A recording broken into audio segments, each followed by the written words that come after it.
ner malä yam kan asen kontin gorke roi ni gwasme ka no 90 bishanol ana biya kamal de neria ani kon yalmo ye pal pan aloy kon ja ka tes rering ne dialtin je konka ketin root konka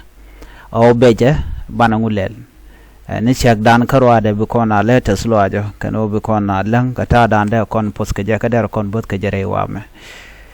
lera bana nywa gwade me no ka tuk nentenas bana rocha karitin kon lat krodian take ler gwaz me to gon banyo yekel kan kononiam don jiram jidit kan no online tv channel ani ku channel ku je support ka gorno jinba der do der ja gor ping gwasama bana ler me bana jeling an wala shanga jandangro wid baro ka faydi chron kin dangro wid jandangro dich no jan changa dan ban ler ban jeling ka amshi kwen gwasama to kon ka ler dangro to banalat manyam akuyon kabyon rewi ka South Sudan ka kor bana rache ka kwi yena Dr. Yang Machar ga jo machalat netin kontin la peace activist nere kontin gorge jano de siang mala derben anono kenyam jo dana bana kwen ka jalera me beturam kelbe jenung mishro jalong kata dana dong ler ngarudin keja na South Sudan we je ka jan gwasame te ngwalong to bej okay udenen yan magwasame no dong tandun de yana ngai ka tandun dong ikana de ngach ajena ramkel mele de long ko do badana dong de South Sudan daro niam ko ja activist akane den content on kamal te la roy kamal mete grek mi ci tok akane content la jamala rijak bikan la mo mi jek no udenen yana magwada mo chala terma nyang gadwich ramkel mele de long ka ki peace ki unity ka rewika South Sudan activist mila mite mi jeng mashalat lada kuma kiir mayardit lada netin kontin la jespela yo ke bondi alen kontin rewika South Sudan la mala roja baka ku dyar kamana nan shora lat gwada me te ke jus dangro ti chalat bu kon ka kwen ke jalara me gorjen wojen deri janywak kane ko ken ko gorje ben wode lerm deri tuk ka liang du ka ja chelar na gwasa me janati je kuma South Sudan no de kan kajde kan pal chicken community ke society dung South Sudan chicken dia kai kach ko take misleading to kan ka kuma South Sudan ala kan do lat me dong chabo gor ken no ko le la le sire kan ngar ka dong te ni ngwan dong chide ngar ni tijit kire gu jeno kuma dar mu gwa dar jeno den terma nyang no chala den woman cha lele kume ken kume kaja na kaini ati dong chide gwasdien kada to chicken go jakan community ko ba mo ke stress kana trauma stress lat ko gwasame o dare char dare janyon dare wi dare je wil nge je mitte ka mi weje ga long la char la janyon chen chi wote mi de lat chi bulon kalane member wona ko be mu ge trauma lo de yong trauma ram chi yong ka der ko gwe no na madare je ka che je la to ga ngani stress miti ke stress dong da jen gwa to ma dong judi le ge mo dong de pal dong da to but here mi chi ga trauma che dir long che chronic jo so mu goro de rander je kap chong before kan na wo niam che jo ma chala de wonene men chale le kum South Sudan let kan promise ni and go take a Yoruba kaf no wa jaga families ko biga terering ni ko biga tika tare kam ne ken kwana kef donga jindech ka chala do ba yo ba keben wala ki ba kebrun ka ce kana kan yo kan ko ben ka si form ni shikalat don ci yo shika dan don yo ma da kwana gwa ma da tino shi yo mi da kwando bi yo biga benarun ana ba kan ci yo shikan boben man bo to bo wona ko don de randa ro de nek jo ko jandan to ko tam chang de na karodian mi yan gui jana SSPD panke na karodian ka jawara na chalat gwasame che wona mo che chong jaga take example mi ngun gwasame ka kum Uganda ajana shi akum Uganda shi aje menen eno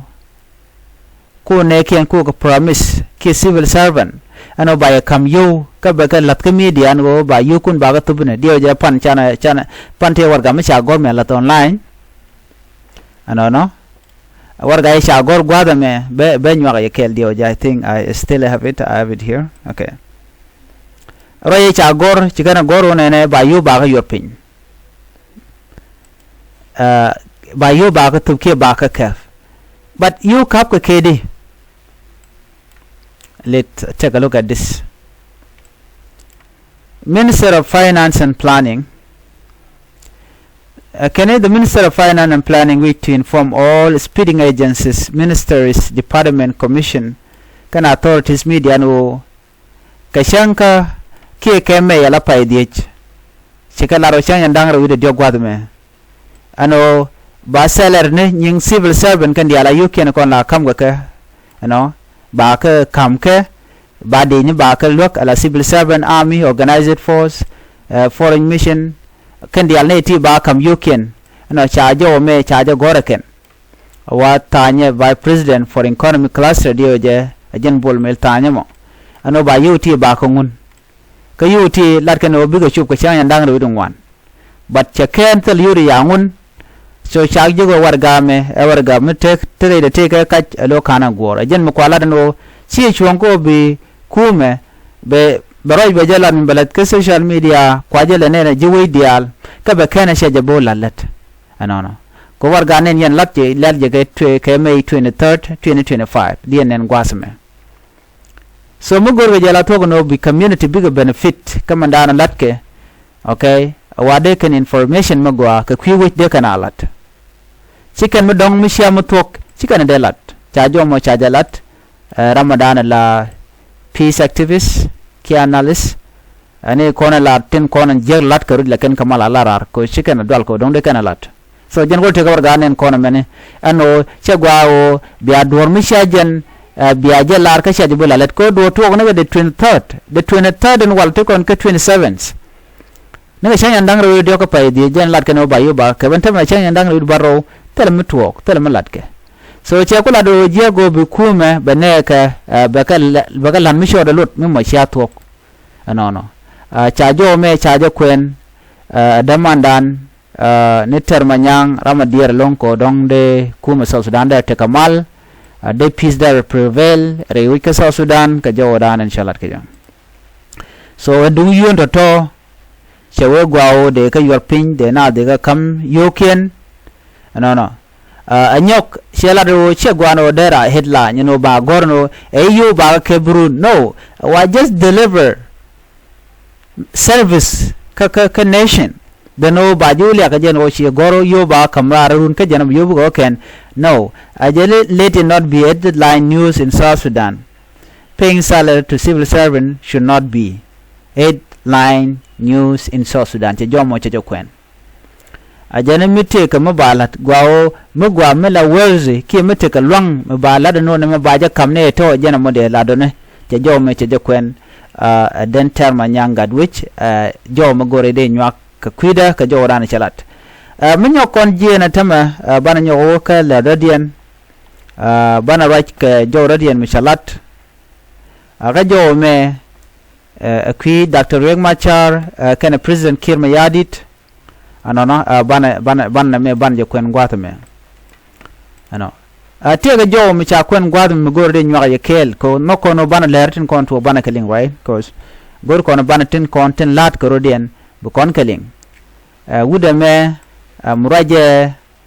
termanyang den termanyang gadwich de je ka Facebook de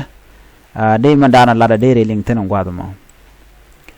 bana jo me banje kwen kel ka do badan en chajalat ke je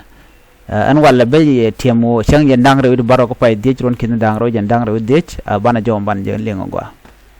chela do ne na gwa seme yene o yen kwor ne ki ne Dr. Riek Machar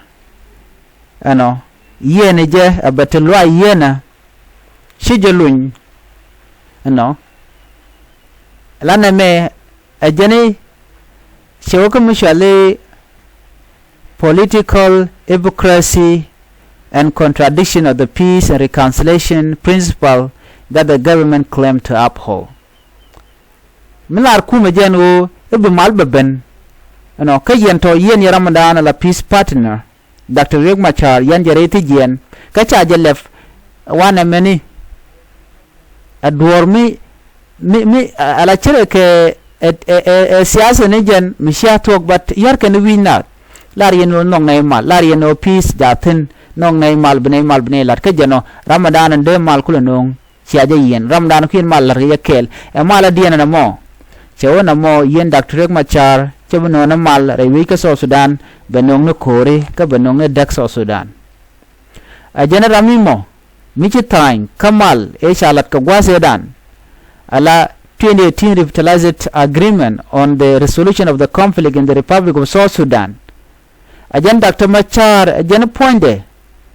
she political leader karwade. Again pointe a key stakeholder kat the transitional process. Ray Malcolm Mandana nunke was Dr. Machar, she a politician karwade. A part of the peace process. Ramdande malde jenung mendenan jago benawoniam. But no kwajela sideline lokaje sha gurno be berei kumaka yan ngane je gwardana cha yenten ajana na me telma gwam benong rik tungwan long rewi ka so Sudan ajanta dana ngode ram ga jere ti jen kaja wajen betungwan long be kayar power sharing e shalat reconciliation e sha gur kana dialati wa be kayar telemal be ben ke martin kon gur ken odetwo tego mi cha kulat gwasme enta Dr. Machar reiti jen pointe wajen ba mal be jayar wa violation of peace agreement rewi ka so Sudan so gor jeno de mal dere ben ke de mal der diten mi yang Dr. Machar katela mu gor ken obalat mi nda tel mi shalamal na mokel akene Dr. Machar ke jen Dr. Machar de jay dilun ko bi mal beben but mi cha jaluñ tar mi chale mal na mokel merewde selective justice ano baran baja kwany ano baji penojin shina me shi bulat okay ano jin shibu chub gwada me ko te gwer mi chalat first of all Dr. Machar gwer mi chalat but according to native content can kill shike kiir ko e openen ke Dr. Machar sabay min enemy jega shala de bejen nok wi Dr. Machar mi yoda gwanu Dr. Machar ba gujino genetic ngu te kerek so mu yena me wa shi chong tele tong yaten mi yoda jenwe ena me gwana jene na me jengne jen chala selective justice ala kim yadit kwanya dunda kwanya ngwana karwade lo atela ramgaga laro na me amugwa na me mijeg na me jega na magwa na me jega according to him madana lede jen chala selective justice ko shi gorno te ka tong muben bigun jen no men chala jen na ba gor jen ke manana gwana jen tel dibe de gore tel discussion mu gore just bilar jen am chato gona anyok dodian gwazame political motivation no sorry political intimidation anona ena banat ba ke kep ko bom dong bran be chere ke misleading by the way mi jogran ala chamwiran kan wede cholo chamwiran yen ran chi goro be chop gwada mo gwada na de do de jo latin ko gujen orun be jo pe na mo chi chenen so anta mu shirkane me wa che chong me Dr. Machar mi yan ka je cha goro no ba kamrar kwaje la sideline lat ka je gwada ante tin cha gor binaro ke kwida ka tene te kan be malbe non wana ma point de wa rek chi magwa so na me wa ba mal ba je yar ko cha je wuch kwane ideal konto kore kwa kale intimidate joka wojo rodun reng Machar che bele la kwer reng Machar che tuk che padin che boy ka ngai ka je gwano na me che dem to ma don cause in 2018 ke revitalized peace agreement Ramadan bi jago beto wana ke balatok e Dr. Machar charge de men denied na mo na me mediten manadien alami lat kamal lat ke reform do dien non ka kwar ko kerech te Dr. Machar te jor wo ke jago peace agreement na mo wa che chongo na mo without Dr. Machar no charge bulat katin kon lat ko rodien Besa Sudan beja jako bawore ring na tung manalong. Dr. Machar, a human being, take a right dera rwach ko right now tel jo da kana jo na kam nial tel mi chalat ajen ta dan nen yene je tere ti gen tel mi lad na me dane kwa yen man tama tel mi shana latan ka jila birar bu waj ba jo ba je ling ba ko ngaje gwan wo jin ci dwer shelat kan ro da defense cikin mayadi no go da ro da defense cikin mayadi chango bo woni jen ko woni am je deni Uganda shaga deploy so mu nyodo tele justice ka kuma South Sudan ke jen gwata me pinkir mayadit ta Dr. Ring Machare ti jen wache mal che menonga menechang benonga ditongwan jo me de gorno beje nyaga yakel kanek video dan banotin ko dan la dia tokre wi ke juba kambol mel la de ni Tiger Division kane kuma Uganda la UPDF ko tege den chano ne re wi ke Uganda ti shala ro de kana ka gyada dung Tiger Division ante morala ma jatin che tong pan boray now wa ngoda we jek chinaren chikren ling deni ala deni chika felo kan shagale lugane de ko ngala deni SSPDF wa gor kano bikan poweren bikan nyok mundu kana jok jang Nuer tat equatorial wherever mitaka Tiger Division walo den jek kandial ko shaga bay bol mel ka shaga bay kirm yadit so quick kon mbro de lat ka gwasen be na me wa be shene ka me dana che to ka divor ke me che to ka Burkina Faso gwade dana shuri shal ka me terrari she kwar she kan shuman wal jera mrand kwar ka ke military do de mo ke me yadit we jala de kuje so jeno te ka dik te butok anyway le bia bana jega jen lar be banana en biate mal bay